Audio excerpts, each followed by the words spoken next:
আসসালামু আলাইকুম প্রিয় বন্ধুরা। ইরানের মধ্যে যে যুদ্ধ, ইসরায়েল আর আমেরিকা যেভাবে বোমা ছাড়তেছে তাদেরকে ধ্বংস করার জন্য, দেখেন আয়াতুল্লাহ আল খামিনির ছেলে মুস্তফা আল খামিনি উনি কিন্তু চাইলে নিজের স্বার্থটা বুঝতে পারতেন, কিন্তু তিনি দেখেন নিজের চিন্তা করে নাই। উনি চিন্তা করছেন গাজার মুসলমানদের জন্য, চিন্তা করছে সব আরব কান্ট্রির মুসলমানদের জন্য। দেখেন উনি ইচ্ছা করলে কিন্তু নিজের স্বার্থের জন্য অনেক কিছু করতে পারতেন, আমেরিকার কাছে মাথা নত করতে পারতেন, উনি চাইতেন বড় একটা কিছু করার জন্য। কিন্তু দেখেন উনি কিন্তু মাথা নত করে নাই।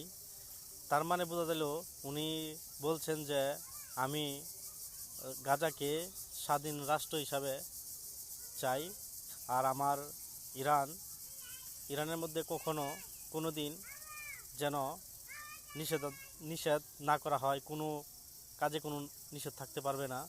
আরেক কথা হলো, সমস্ত আরব কান্ট্রির মধ্যে যা আমেরিকার ঘাঁটি আছে সব ঘাঁটির মধ্যে সেনা সরাই নিতে হবে, আর কোনো ঘাঁটি এখানে থাকতে পারবে না।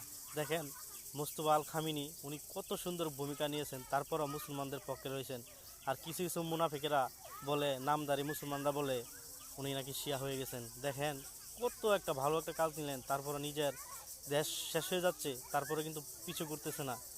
একবার চিন্তা করে দেখেন, নবীর আহলে বায়তের বংশধর যদি উনি না হতেন, যেমন ইমাম হুসাইন রাদিয়াল্লাহু আনহু, কিন্তু পিছু ঘুরে নাই কারবালার ময়দানে, কিন্তু উনি পিছপা হয় নাই, 6 মাস শিশু দিয়ে দিলেন, কিন্তু সত্যের ইসলাম চাই, ইসলামটাকে বিজয় করার জন্য অনেক মানে 72 জনকে নিয়ে শহীদ হয়ে গেলেন।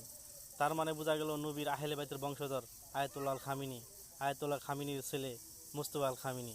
জিন্দাবাদ ইরান।